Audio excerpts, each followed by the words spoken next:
ஏற்றுமதி தொழிலில் நிறைய பேமெண்ட் டேர்ம்ஸ் இருக்குது. நமக்கு தெரிஞ்சதெல்லாம் ஜென்ரலாக advance payment, DA, DP, LC இதான் தெரியும். இதையும் தாண்டி ஒரு சில பேமெண்ட் டேர்ம்ஸ் இருக்குது. இந்த வீடியோவில் என்னென்ன பேமெண்ட் டேர்ம்ஸ்லாம் இருக்குது அப்படின்றத முழுசாக பார்த்துடலாம். ஃபஸ்ட்டு பார்த்தீங்க அப்படின்னா கேஷ் இன் அட்வான்ஸ், சிஐஏ அப்படின்னு சொல்லி சொல்லுவாங்க. இது நம்ம எல்லாருக்கும் தெரிஞ்சது தான். முழு பணம் கேஷ் இன் அட்வான்ஸ் அப்படின்னாலே 100% அப்படின்னு நீங்கள் யோசிச்சுக்கலாம். இந்த கேஷ் இன் அட்வான்ஸ் பேமெண்ட் டேர்ம்ஸை பற்றி பையர்கிட்ட பேசும்போது 100% அப்படின்றத மென்ஷன் பண்ணிடுங்க. ஸோ இந்த மாதிரி பேமெண்ட் டேர்ம்ஸ் புதுசாக ஏற்றுமதி தொழிலுக்குள்ளே வர்றவங்க, குறைஞ்ச குவான்டிட்டி எக்ஸ்போர்ட் பண்ணுறவங்க தாராளமாக கேட்கலாம். ஒரு ரஃப் ஐடியாவுக்கு சொல்கிறேனே, ஒரு 2 லட்சம் 3 லட்சம் ரூபாய் வேல்யூ உள்ள பொருளை அனுப்பும்போது நம்ம தாராளமாக 100% அட்வான்ஸ் கேட்கலாம். ஏன்னா நமக்கு ஒரு 2 லட்சம் பெருசாக இருந்தாலும் வெளிநாட்டில் உள்ள இறக்குமதியாளருக்கு 2 லட்சங்கிறது ஒரு பெரிய அமௌண்ட்டு கிடையாது. ஸோ அதனால் அதை அவர் கொடுக்கறதுக்கான வாய்ப்பு இருக்குது. ஸோ இந்த மாதிரி பேமெண்ட் டேர்ம்ஸ் அப்படின்றது நான் ஏற்கனவே சொன்ன மாதிரி புதுசாக ஏற்றுமதி தொழிலுக்குள்ளே வர்றவங்க அல்லது சாம்பிள் அனுப்புகிறவங்க இந்த பேமெண்ட் டேர்ம்ஸை யூஸ் பண்ணிக்கலாம். அதுக்கடுத்து letter of credit. Letter of credit அப்படின்றது பையர் செல்லர் 2 பேருக்குமே சேஃபான பேமெண்ட் மோடு. இந்த லெட்டர் ஆஃப் கிரெடிட் அப்படின்றது சின்ன சின்ன குவான்டிட்டிக்கெலாம் பையர் ஓப்பன் பண்ண மாட்டார். ஆக்சுவலாக லெட்டர் ஆஃப் கிரெடிட்னா என்ன அப்படின்னா, பையரோட பேங்க்கு நமக்கு கொடுக்கக்கூடிய ஒரு கேரண்டி. இது கிட்டத்தட்ட பேங்க் கேரண்டினே சொல்லலாம். நாம் ஏற்றுமதி பண்ணதுக்கான சரியான டாக்குமெண்ட்டை பையர் பேங்க்கில் கொடுத்தோம் அப்படின்னா, அதாவது நான் திருப்பியும் சொல்கிறேன், பையர்கிட்ட கிடையாது, பையர் பேங்க்கில் கொடுக்கணும். ஸோ பையர் பேங்க் எப்படி கொடுக்கணும்? நம்ம பேங்க் மூலயமா கொடுக்கணும், நாமளே நேரடியாக அனுப்பக்கூடாது. ஸோ நம்ம பேங்க் மூலயமா பையர் பேங்க்குக்கு அந்த எல்சியில் உள்ள கம்ப்ளீட் டாக்குமெண்ட்ஸை எரர் ஃப்ரீ டாக்குமெண்ட்டாக நம்ம அனுப்பினோம் அப்படின்னா உடனடியாக நமக்கு பணம் வந்துடும். அதில் நிறைய கிளாஸஸ் இருக்குது. அட் சைட் எல்சிமாங்க, எல்சி 30 days 60 days. ஸோ எதுனாலும் அந்த குறிப்பிட்ட டயத்துக்குள்ளே நமக்கு பேமெண்ட் வந்துடும். ஸோ இதில் பையர் கையில் காசு வச்சுருக்காரா இல்லையா அப்படின்னா நம்ம பயப்பட வேண்டாம். ஏன்னா நமக்கு கேரண்டி கொடுத்தது பேங்க். ஸோ இது கொஞ்சம் பெரிய வேல்யூ இருக்கக்கூடிய டிரான்சாக்ஷனுக்கு தான் இந்த லெட்டர் ஆஃப் கிரெடிட் அப்படின்றது வரும். உதாரணம், ஒரு 15 லட்சம் 10 லட்சம் 20 லட்சம் அதுக்கு மேலே இருக்கக்கூடிய வேல்யூ உள்ள எக்ஸ்போர்ட் ப்ராடக்ட்டுக்கு இந்த லெட்டர் ஆஃப் கிரெடிட் அப்படின்றது ஓகே. ஏன்னா அதுக்கு கீழே உள்ள வேல்யூக்கு லெட்டர் ஆஃப் கிரெடிட் ஓப்பன் பண்ணார் அப்படின்னா பையருக்கு தான் லாஸ் ஆகும். ஏன்னா பையர் இந்த எல்சி ஓப்பன் பண்ணுறதுக்கு அவர் எல்சி ஓப்பனிங் சார்ஜஸ் அப்படின்னு சொல்லி ஒன்று கொடுக்கணும் பேங்க்கு. ஸோ அந்த செலவு வேறு அவருக்கு இருக்குது. அதனால் எல்சி அப்படின்றது அபவுட் 10 lakhs அப்படின்னு ஒரு ரஃபாக ஒரு கால்குலேஷன் வச்சுக்க. அதுக்கு அடுத்து 3வது டாக்குமெண்ட்ரி கலெக்ஷன். இந்த டாக்குமெண்ட்ரி கலெக்ஷனுக்கு கீழே டிஏ, டிபி அப்படின்னு சொல்லி 2 வரும். ஸோ இந்த டிஏ அப்படின்றது என்னன்னா, பையர் ஒரு லெட்டரை கொடுத்துட்டு நம்மகிட்ட டாக்குமெண்ட்டை வாங்கிட்டு போவார். லெட்டர் யாருக்கு கொடுப்பாரு? பேங்க்குக்கு, அவரோட பேங்க்கு.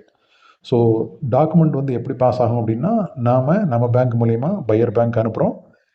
பையர் பணம் கொடுக்காம நான் கொஞ்ச நாளில் உங்களுக்கு ஒரு குறிப்பிட்ட நாளில் ஒரு 60 நாளோ 100 நாள்லையோ நான் பணம் கொடுக்குறேன்னு சொல்லி ஒரு கேரண்டி கொடுத்துட்டு டாக்குமெண்ட் வாங்கிட்டு போவார். ஸோ இது சேஃபே இல்லாத ஒரு வழிமுறை. புதிய ஏற்றுமதியாளர்கள் இந்த மாதிரி டேர்ம்ஸை சூஸ் பண்ணக்கூடாது. ஏன்னா இதில் பையர் பேமெண்ட் கொடுக்கல அப்படின்னா நாம் தான் ஃபாலோ பண்ணி வாங்கணும். ஸோ இதுக்கு நமக்கு பெரிய தலைவலியாக இருக்கும். ஸோ இது யாருக்கு ஆப்டாக இருக்கும் அப்படின்னா, அப்பா இந்தியாவில் இருக்கிறாரு, பையன் அமெரிக்காவில் இருக்கிறாரு, ஏதோ சாஃப்ட்வேர் இன்ஜினியராக இருக்கிறார், அவர் புதுசாக பிஸ்னஸ் ஆரம்பிக்காரு. ஸோ அவங்களுக்குள்ள ஒரு ஃபேமிலி பிஸ்னஸாக இருக்கும்போது இந்த டேர்ம் ஓகே. அதுக்கு அடுத்து டிபி. இதுவும் டாக்குமெண்ட்ரி கலெக்ஷனுக்கு கீழே தான் வரும். டிபிங்கிறது என்னென்னா, இது பையர் பேமெண்ட்டை கொடுத்துட்டு டாக்குமெண்ட்டை வாங்கிட்டு போகிறது. சரி, இது பார்த்தா கிட்டத்தட்ட எல்சி மாதிரியே இருக்கு அப்படின்னு சொல்லி நீங்கள் நினைக்கலாம். ஆனால் எல்சிக்கு பேங்க்கோட கேரண்டி அப்படின்றது இருக்குது. ஆனால் டிபிக்கு அந்த கேரண்டி கிடையாது. பையர் பேங்க்குக்கு வரல அப்படின்னா அவங்க அப்படியே தூக்கி செல்ஃபில் டாக்குமெண்ட்டை வச்சுருவாங்க. ஸோ அவர் எப்போ வராரோ அப்போ தான் கொடுப்பாங்க. ஸோ பேங்க்குக்கு இந்த மாதிரி ஒரு ஸ்ட்ராங் கமிட்மெண்ட் எதுவும் கிடையாது எல்சியில் இருக்க மாதிரி. ஓகே. ஸோ டாக்குமெண்ட்ரி கலெக்ஷன் பார்த்துட்டோம். அதுக்கடுத்து ஓப்பன் அக்கௌண்ட். ஓப்பன் அக்கௌண்ட்னா வேறு ஒன்றுமே கிடையாது. நாம் முழுக்க பையரை நம்பி இங்கேருந்து சரக்கு அனுப்பிச்சிடுறது. பையர் பணம் கொடுக்கல அப்படின்னா யாரும் எதுவும் பண்ண முடியாது. அதாவது எந்த ஒரு பேங்க்கும் இன்வால்வ் ஆகாது. பேங்க் இன்வால்மெண்ட்டே இதில் இருக்காதுன்னு வைங்களேன். சரக்கு அனுப்பிச்சிடுறது, நாமளே டாக்குமெண்ட்டை பையருக்கு கொரியர் அனுப்பிச்சிடுறது முழுக்க நம்பிக்கையின் பேரில் செய்யக்கூடியது. இதுவும் அந்த டிஏக்கு நான் சொன்ன மாதிரி அப்பா பையன் அந்த மாதிரி இருக்கவங்க இந்த மாதிரி டேர்மில் பிஸ்னஸ் பண்ணலாம். ஸோ இதில் பல வருஷம், கிட்டத்தட்ட ஒரு 15 வருஷம் 20 வருஷம் இந்த பையருக்கு நான் தொடர்ந்து பண்ணுறேன், ஸோ அவர் எந்த ஒரு பிரச்சனையும் இல்லாமல் எனக்கு பணம் கொடுத்துருவாரு அப்படின்ற ஒரு நம்பிக்கை இருக்குது அப்படின்றவங்க பண்ணுவாங்க.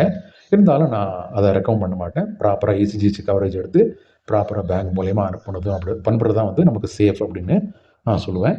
ஏன்னா யாருக்கு வேணாலும் எந்த நேரத்தில் வேணாலும் ஏதோ ஒரு பிரச்சனை வர்றதுக்கு வாய்ப்பு இருக்குது. அதுக்கு அடுத்து பார்த்தீங்கன்னா அட்வான்ஸ் பார்ஷியல் பேமெண்ட். இதுவும் நமக்கு தெரிஞ்சிருக்கும்.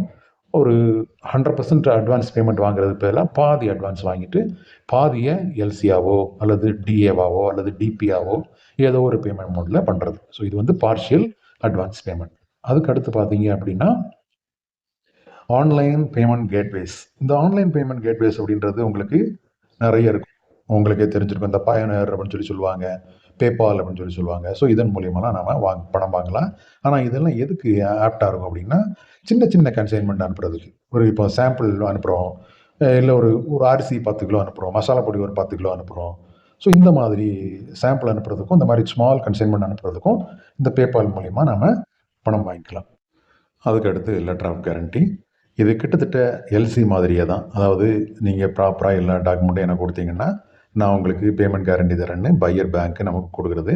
ஸோ எல்சியில் இருக்கக்கூடிய டேர்ம்ஸ் அண்ட் கண்டிஷன்ஸ்லாம் வந்து இதுக்கு அப்ளிகபிள் ஆகாது.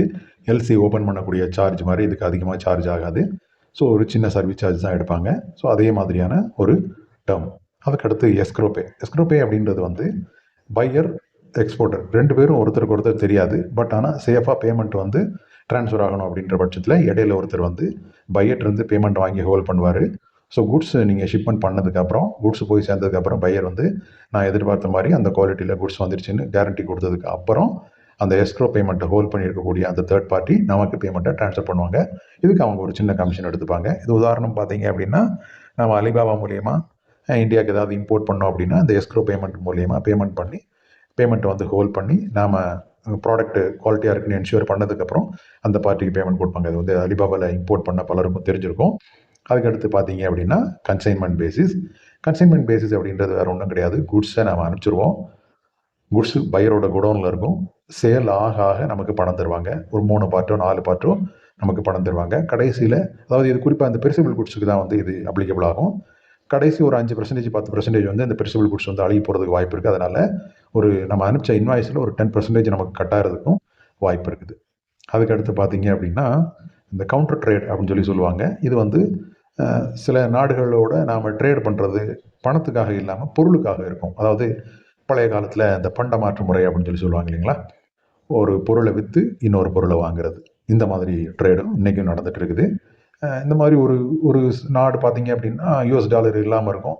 ஸோ அந்த நாட்டில் வந்து யூஎஸ் டாலர் வந்து வெளியே அனுப்புறதுக்கு கட்டுப்பாடு இருக்கும். அப்போது நாம் ஒரு பொருளை ஏற்றுமதி பண்ணிவிட்டு அதே வேல்யூக்கான ஒரு பொருளை அந்த நாட்டிலேருந்து இறக்குமதி பண்ணிப்போம். அந்த ட்ரேடு வந்து சமநிலை ஆயிரும்.